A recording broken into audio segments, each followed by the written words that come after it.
Welcome back, creeps. I hope you can all hear that delightful thunderstorm going on in the background. Welcome back to another episode of Just Effing Ghost Stories. I still am used to looking into the camera. I've also lost count of which one this actually is, but I'm hoping to get another camera actually after Christmas so we can have like two angles. Besides the point, I wrote down a list on my phone of things that I need to talk about before we start the episode. Nothing serious, just like, so I don't forget, because that's what I always do, and it's something that I want to make an effort, blah, blah, blah. Anyway, the reason why you have a Just Effing Ghost Stories this week and not a regular weekly creep is because our schedule was thrown off last week. We went to see July Talk. It was fantastic. I was allowed to take pictures, like with my like actual pictures and stuff. It was really cool. Made a friend there who's a real photographer, stuff like that. That was great. And we also put out a video about our little trip. And there's not a whole lot in it, but it's, if you want to see us hanging out, we stayed in a really cool Airstream trailer as well. So it was a really nice little getaway. But you probably didn't even realize that we made a little video because for some reason I have noticed in the last few weeks, maybe a little bit longer, but Instagram has been really trying to push us to like pay to promote our things, and which I'm not going to do anytime in the future anyway, or in the near future, I don't think. But what it means is our story. So we have around like 2,000 followers on Instagram, and that's not like the amount of listeners that we would usually get. Even like we are very, let's say, boutique. But anyway, normally we would get around, 300 to 400 people would like view our stories every day. And lately, like when I posted the link to our most recent episode and that video, it was 34 people or something like that. And I'm like, something is off here. So whatever's going on with this algorithm, they want us to pay for advertising. I don't know. But the reason why I'm bringing it up is because if this sucks for like, the smaller podcasts and stuff like that, I am hoping to reach out to other podcasts after, well, I have already been reaching out to other podcasts, and hopefully after Christmas we'll be able to do like some sort of collab thing. But other than that, the only promotion that we have is through Instagram and social media. So I'm asking you all, every individual one of you, if you could please share your favorite episode or an episode that you think like your friend would really enjoy.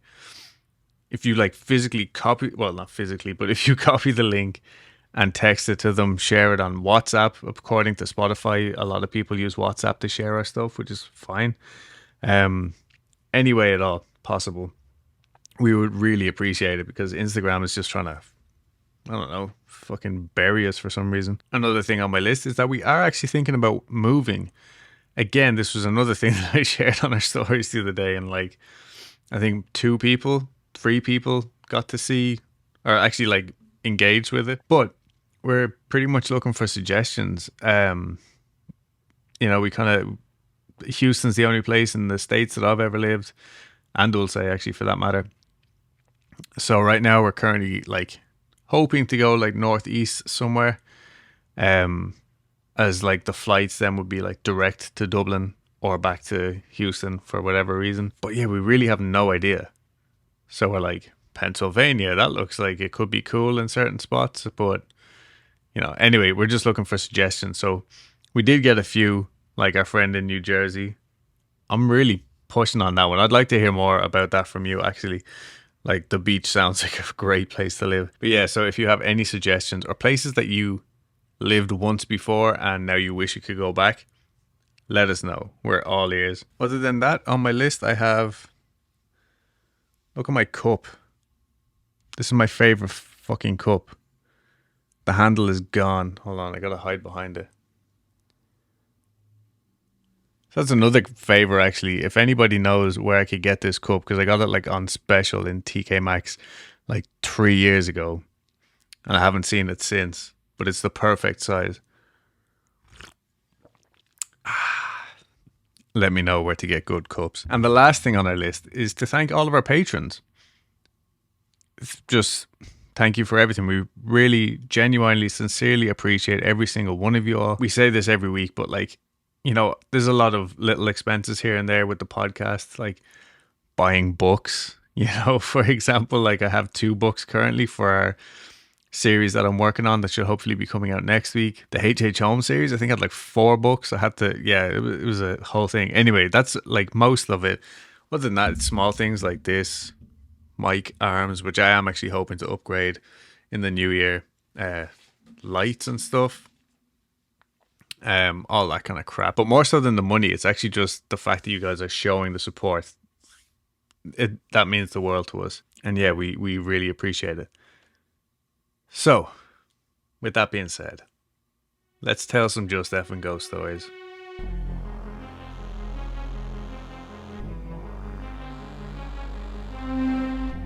Our first story today is from Michelle has 2 L's. NDE, a near-death experience. A hyper-lucid experience associated with perceived consciousness apart from the body occurring at the time of actual or threatened imminent death. When I was a child, I had 2 NDEs. I know this is the internet and people can tend to lie, but please believe me when I share these stories. The first time, I was 3 or 4. I was at my grandparents' house on a Sunday morning, and while my family was getting ready for church, I was busy getting into trouble. I found a key on a marble table my grandparents had in their hallway, and I had the fun idea to stick it in a socket just below the table.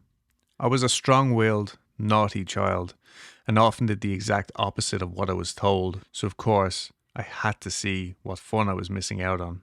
It was the first time I recall ever hearing my internal voice, or whatever you want to call it. When I stuck the key into the socket with my right hand, I began to seize with the charge of electricity going through my body.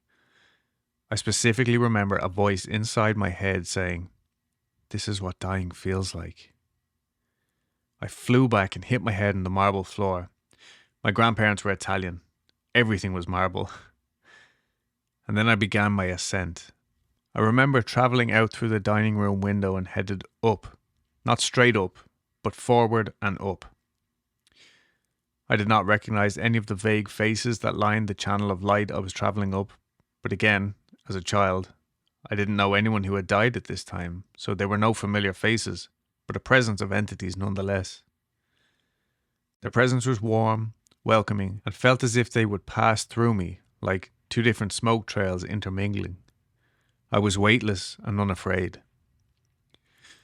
Another way to describe the feeling was as if there was a mist surrounding me. There was some sort of a field I was shifting through that I had never experienced in my human body. The light that most people recall was there. At the highest point, I encountered the presence of something known, something authoritative. A voice without words told me I was not ready yet. I had to go back, and I was given my mission. For personal reasons, I would like to keep that to myself, but if this piques interest with true believers, I may share. I can say that it was a simple message, one that my heart and mind understood, even for a child, although I did not feel like a child when I was outside of my body. Upon receiving my mission, I was no longer in the presence of the light. I was turned away and began to descend. This is where things changed. I have not researched other people's near-death experiences as to preserve the uniqueness of my own experience, so I cannot speak to whether this next part is common or not, but it has stuck to me viscerally to this day.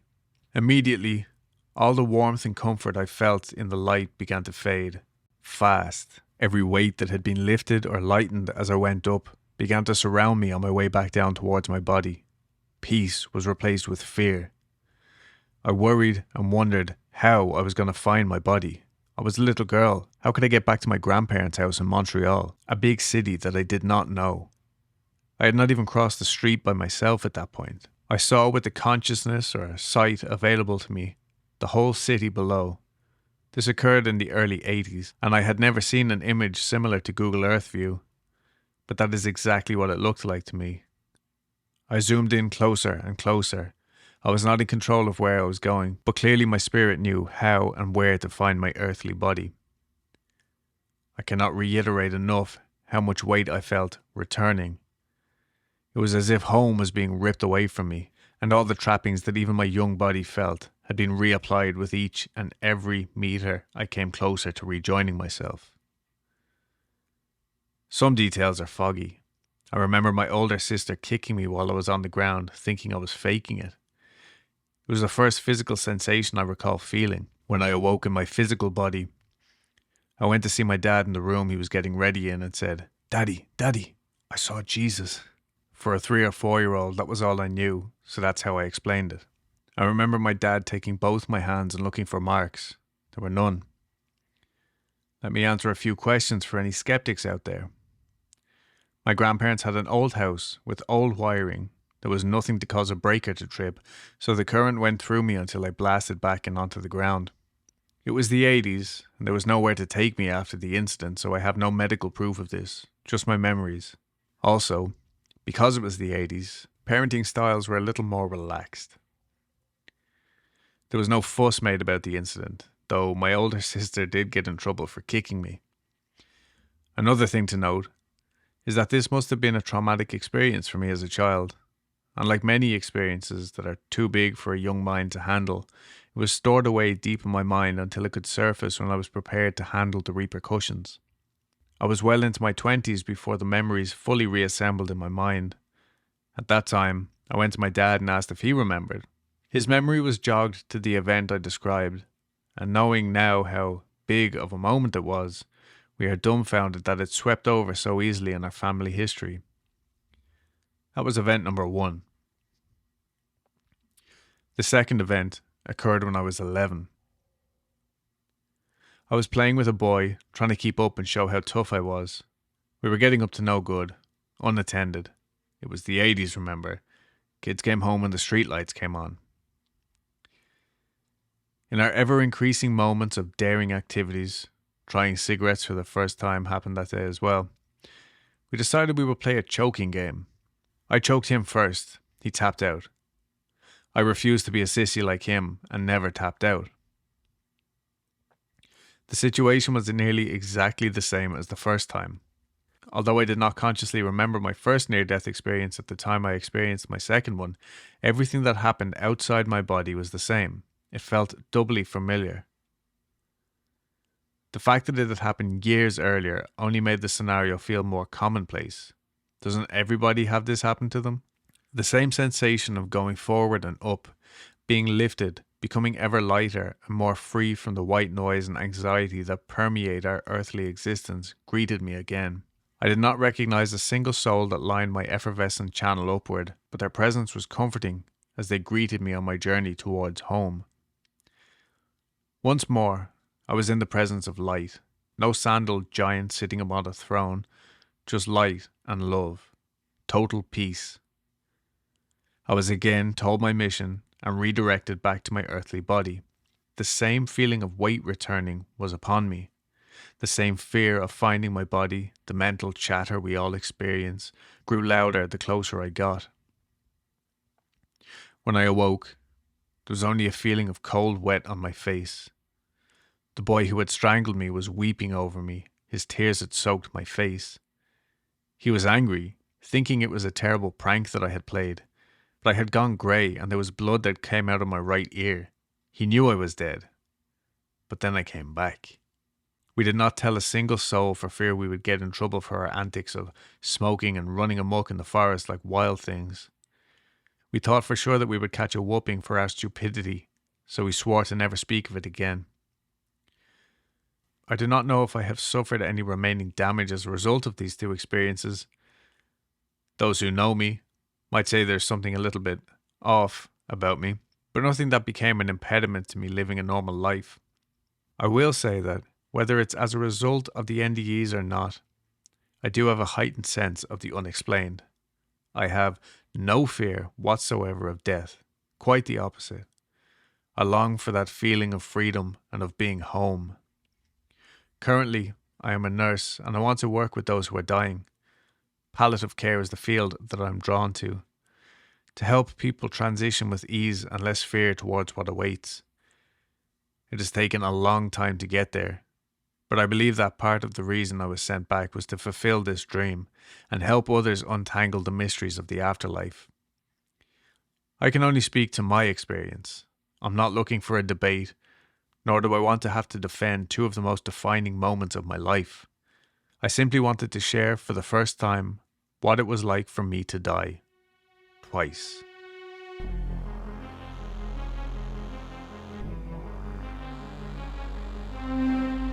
Our next story tonight comes from Smoke Clouds 23. I'm not trying to preach or sway anyone. I'm just going to tell the truth. I got shot 7 times. It should have been more, but bad aim helped. I died at least 3 times clinically. What happened during that time was pretty intense. I'm going to try and sum it up in a few paragraphs, but words don't really do it justice. Let's begin. I saw myself from an outside perspective, flying through a dark tunnel. I was a ball of light though. Like energy. I was flying super fast. This is all I could recollect for days. Me flying through this dark tunnel, but nothing more. I was having flashes of what was soon to become full memory, but I pushed them aside as just the morphine messing with my head. On the 3rd day I was in the hospital, a surgeon came in and asked me if I remembered waking up after they shocked me and pumped me full of adrenaline. I had no recollection at all. He said that I came back, went back down, came back again screaming, "No, no, let me go." I still didn't remember.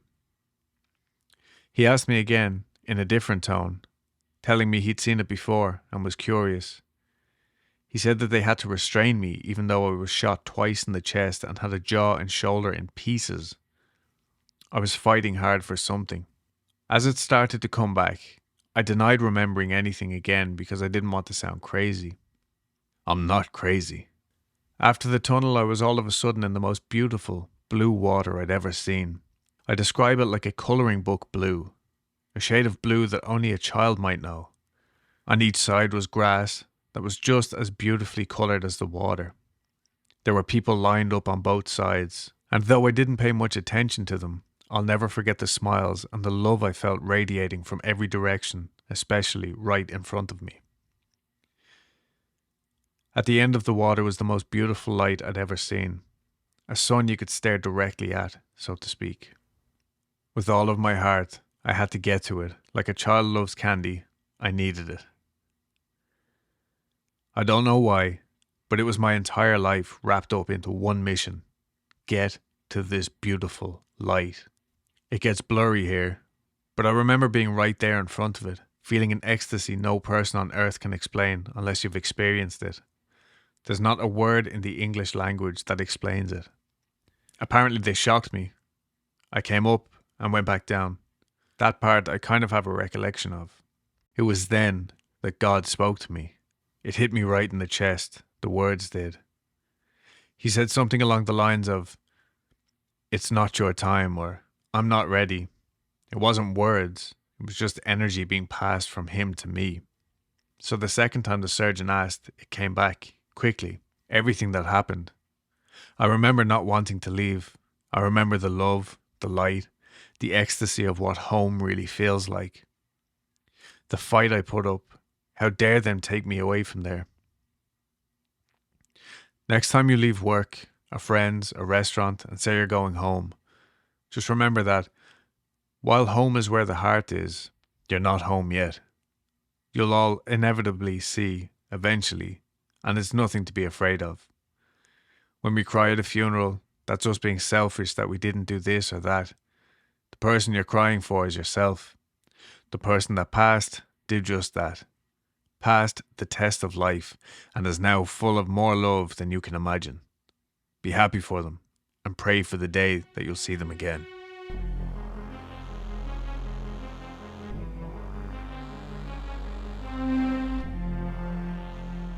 The following story is from Scary Third Eye. Rock Island is a state park located at the tip of Door County, Wisconsin, on Lake Michigan. It's a difficult place to get to. To get to the island, You have to take a car ferry from Ellison Bay to Washington Island, drive across Washington Island to Jackson Harbour, then take a pedestrian-only ferry to Rock Island. No vehicles or bikes are allowed there. Even though the island is relatively small, at about 975 acres, it has an interesting history. In the early 1600s, it was inhabited by a tribe of Potawatomi Native Americans, as well as a small fishing village of European settlers. The two groups did not trust each other and did have a few bad encounters that almost led to violence. But for the most part, they lived peacefully together on the island. By the 1640s, the Potawatomi had migrated to other parts of Wisconsin. Shortly after they had left the island, some settlers from the fishing village reported seeing a new group of people on the island. They seemed to be more white settlers, but they wore strange clothes and kept to themselves. No one from the fishing village was ever able to talk to one of these new settlers, or even find where they were living. It was around this time that strange things started to happen in the village. Several animals, it's not mentioned what they were, maybe pigs or chickens kept by the settlers, were found slaughtered in the village, and their blood seems to have been used to mark some of the buildings. On a different night, a building used for preserving meat burned down. The villagers felt that these things must have been done by these new people on the island, and they intended to find them. These strange occurrences seemed to stop soon after the search, and none of the other settlers were ever seen again. In 1836, the Potawatomi Lighthouse was built on the northern part of the island. After construction was finished, the lighthouse was inspected and it was reported back that, quote, "The material of which the lighthouse and dwelling are made are of the best quality, and that the work is done in a substantive and workmanlike manner." David E. Corbin was appointed the first keeper of the light on December 19, 1837. Only 3 years later, in 1840, despite the apparent quality of construction of the lighthouse, David Corbin started to complain that the plaster started to fall off the building and some sort of liquid would ooze through the cracks, leaving the house constantly damp. Corbin was completely alone most of the time at the lighthouse, and some have said when visiting him that he would stare at a certain wall and sometimes spoke vaguely of the other visitors. In 1845, after 8 years of relative solitude at the lighthouse, an inspector visited the lighthouse keeper and determined that while Corbin was fulfilling his duties, he was acting strange. The official report says that the inspector ordered Corbin to take a 25-day leave of absence to, quote, "find a wife to live with him at the lighthouse." However, some think that the inspector was startled by Corbin's mental state caused by years of solitude and thought it would be best if he spent some time away from the island. In December 1852, Corbin reportedly fell ill and died inside the lighthouse. He was buried in a small cemetery just south of the building. The next lighthouse keeper also reported the surprisingly quick deterioration of the lighthouse. Some friends that had visited the new keeper say that he would talk of seeing strange things in the house at night, but he wouldn't elaborate on what he had seen. In 1858, after only 22 years of service, the original lighthouse was torn down and a new one was built. From that point on, the lighthouse keepers were required to have an assistant keeper or a family with them at the lighthouse. No strange occurrences were further reported in the lighthouse logbook outside of strong storms and occasional shipwrecks, except on the 20th of January 1876. The keeper at the time, named Betts, reported that he saw two men attempting to row to the mainland from Washington Island. He wrote of a terrible storm that came up shortly after their departure, and they never made it to their destination. Over 3 months later, on May 3rd, 1876, Betts wrote, "The two men who were lost last January have been seen several times, once from Caney Lighthouse and once on Jackson Port. The men were apparently frozen stiff and sitting upright in the boat among a mass of ice. At last account they were still adrift. There is not much hope that they will be found and buried." By 1900, most of the island's inhabitants left for better fishing areas on Lake Michigan. In 1910, a successful business owner and inventor, Chester Thordarson, purchased all of the island except for the land that the lighthouse occupied in the north. He used the island as a private summer retreat from his business in Chicago. Chester is responsible for the unique and mystifying buildings and structures that are still on the island today. On the south end of the island, he built a giant stone hall that has a boathouse on the lower level. A stone water tower was built on the east side of the island, and an imposing wooden gate was constructed on the west end of the island. The Great Hall was used to store Chester's immense book collection. He had over 11,000 books, and it's rumoured that he possessed some very rare books on the occult in his collection. Chester died of heart failure on January 6, 1945, though some have speculated that he saw something that actually scared him to death. Some of this history is hard to find on the internet, but there are a couple of binders in the Great Hall that has a lot of this documented. Chester's personal papers are housed in the archives section of the State Historical Society of Wisconsin. All of this history I gave is just to provide a little context for experiences I have had directly or indirectly on Rock Island. In August of 2021, I took my first and last trip to Rock Island. After taking 2 ferry rides, I arrived on the island at about 2 p.m. I had booked the remote campsite E, which is a backpacking site that is a little over a mile from the dock. I took my time hiking out to the site to enjoy the scenery and took a couple of breaks just due to how heavy my pack was. I was definitely packed more for camping than hiking. I got to my site, set up my tent, got everything situated and started gathering sticks and driftwood from the beach so I could start a fire. On my third trip back from the beach, I heard a single high-pitched squeal noise coming from the forest. It didn't sound close, but it was such an unusual sound that I stopped in my tracks and waited for a good 30 seconds to see if it would happen again. When I got back, I began working on getting a fire started. The remote camping sites on Rock Island are pretty well spaced out. Sites C, D, and E are grouped together, but there's probably 100 yards between each site.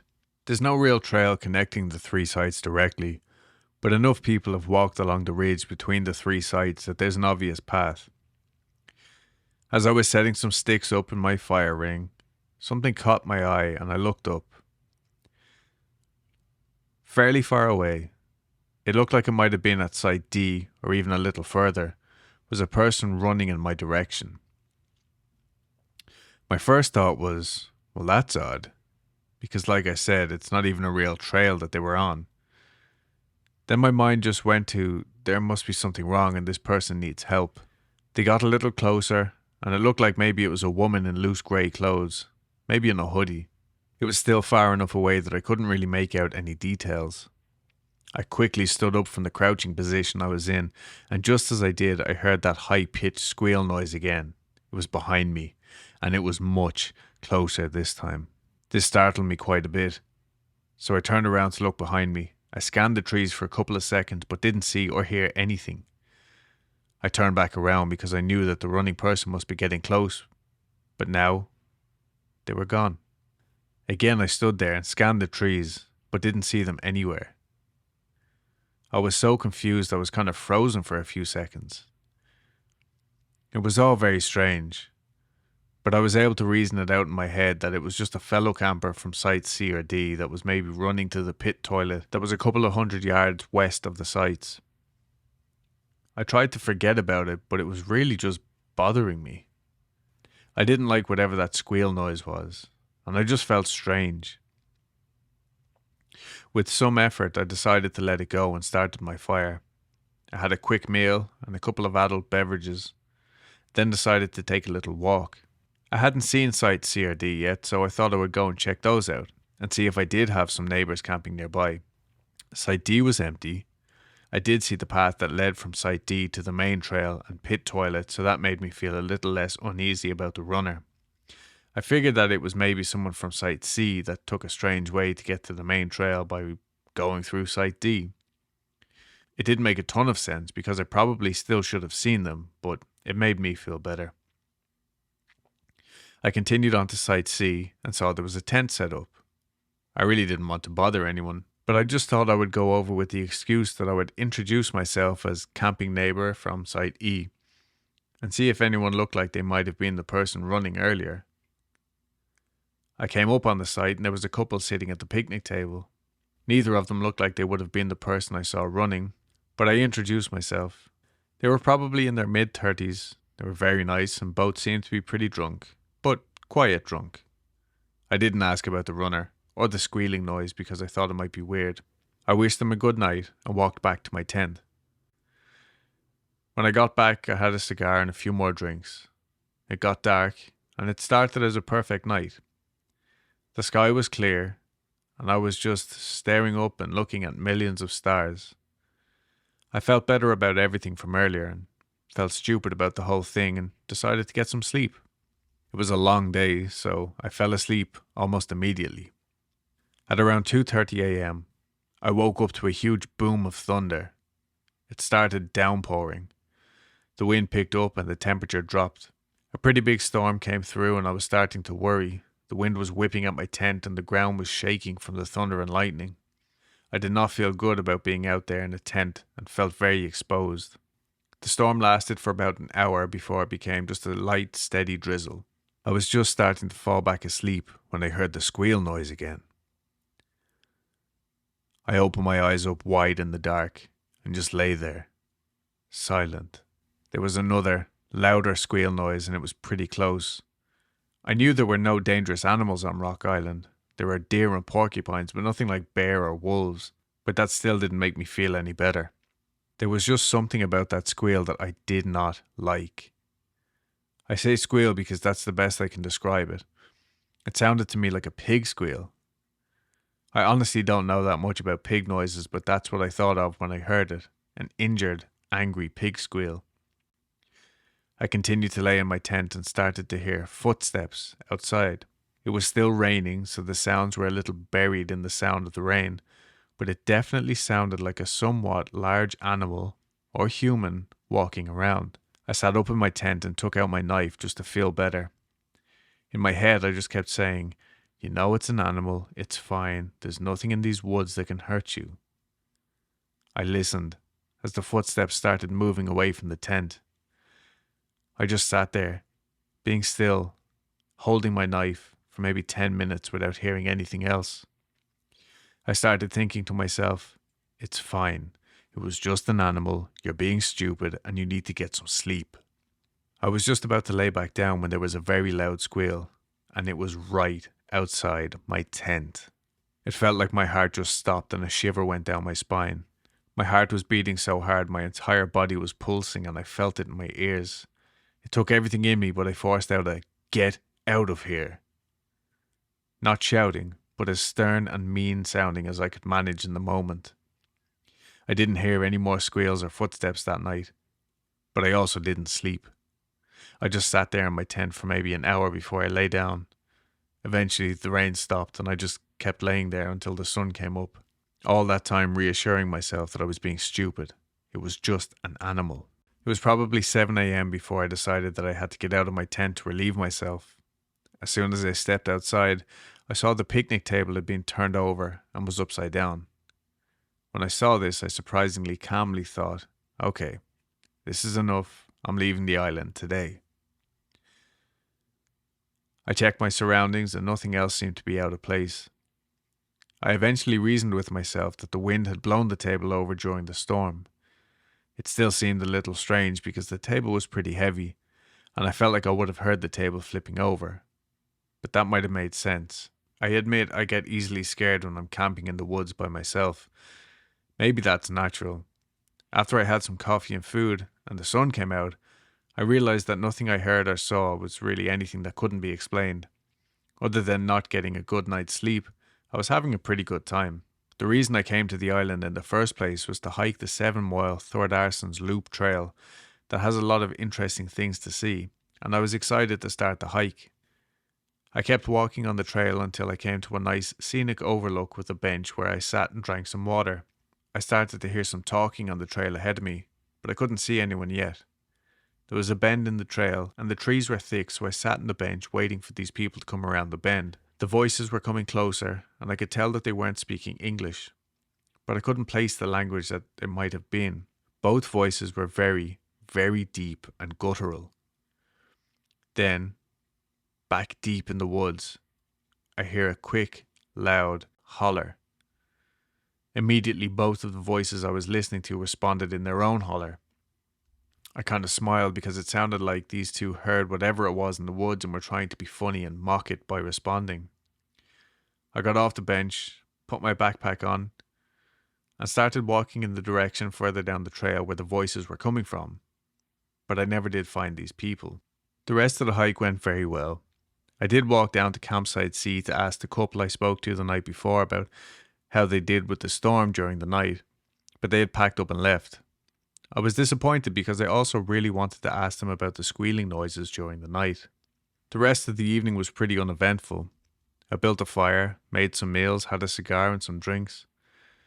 As soon as it got dark, I was ready for bed since I had so little sleep the night before. I might have been asleep for about 3 hours when I woke up suddenly and was immediately fully alert. Nothing that I was aware of caused me to wake up, but I felt like something was wrong. I sat up in my tent, and this part is a little hard to explain. A feeling of complete dread washed over me. It was unlike anything I had ever felt before. It felt like there was something in the tent with me, and I could feel that it was angry, seething with anger, rageful even, and I can feel its hatred for me. It felt like something very bad was about to happen, and I couldn't do anything about it. I started to shiver uncontrollably. There was a smell of garbage or rotten meat, and it got stronger and stronger to the point where I wanted to throw up, but couldn't because I was just frozen. I had never felt so exposed and helpless.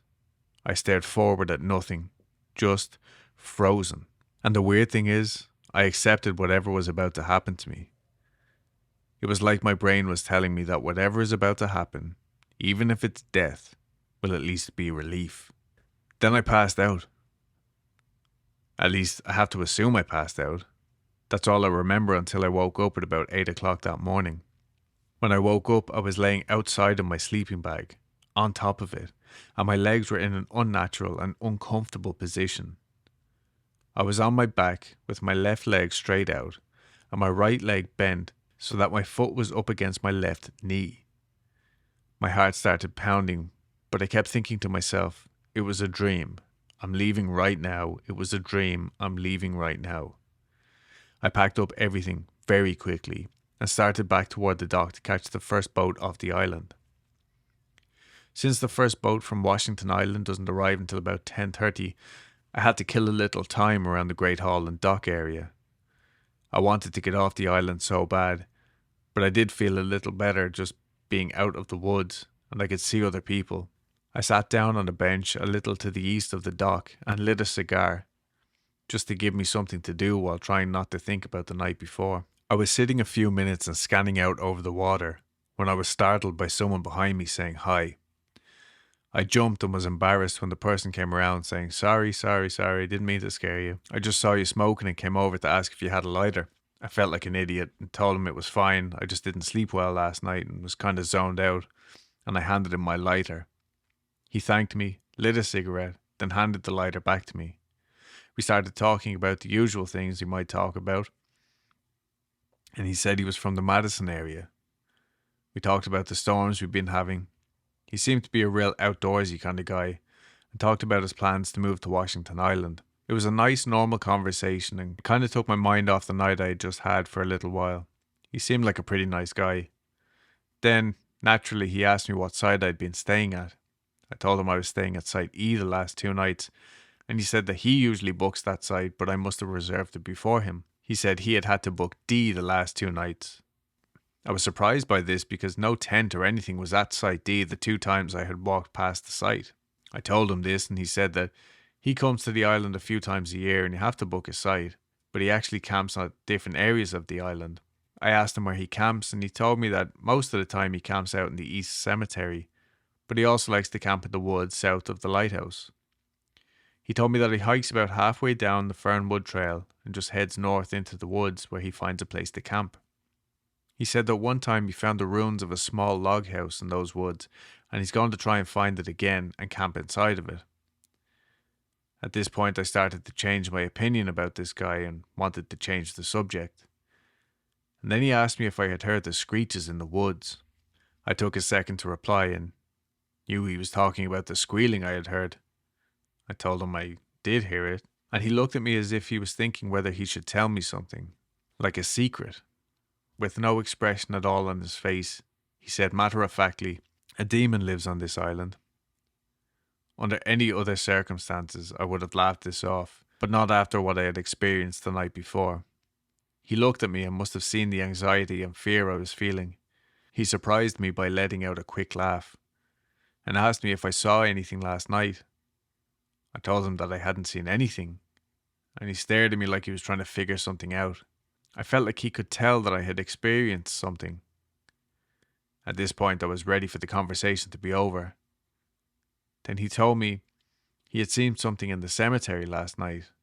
Now his face and mood kind of changed again, like he was trying to confide in me.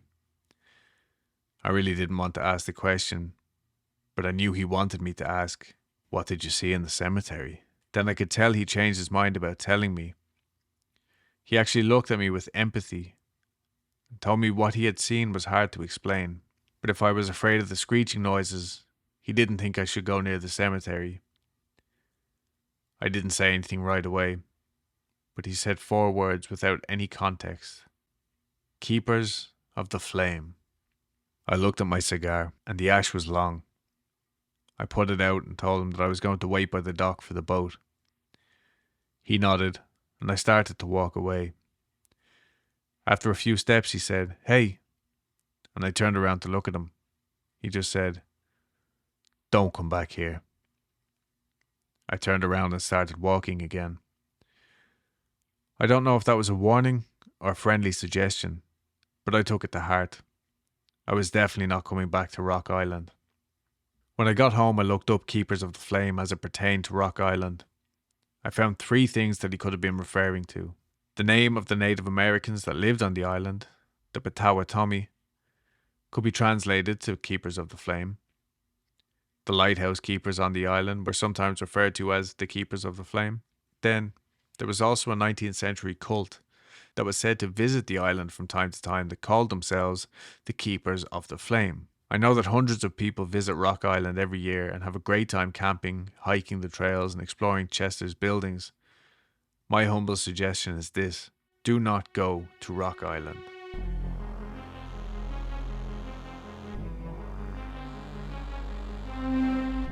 Alright, guys. Oh, wait. I'm not even talking into the microphone. How's that? Alright, creeps. Thank you all very much for listening. We'll be back next week for a very cool true crime and paranormal thing. I'm not gonna give away the whole spiel. I can't even talk. My eyes are literally glazing over. I don't know if you can see. Let me. My eyes. I felt like they were going bloodshot as I was reading that last story. Thank you all very much for listening. There was something else that I had. Oh yeah, synchronicities. I'll talk about it on next week. Okay. Thank you everybody for listening. If you wouldn't mind rating, reviewing, subscribing, sharing, all those nice things. That's how we get the word out. Like I said, apparently Instagram just doesn't want us to be seen anymore for whatever reason. Yeah, that's it. Goodbye. Good night. Thank you everybody for who submitted stories and all that. Other stories that I haven't read out yet, I'm saving for Titillating Tales because I like for Dulce to be here for them. Alrighty, bye bye. I'm gonna do a Scooby Doo. I remember traveling through the. What the fuck was that? On the internet.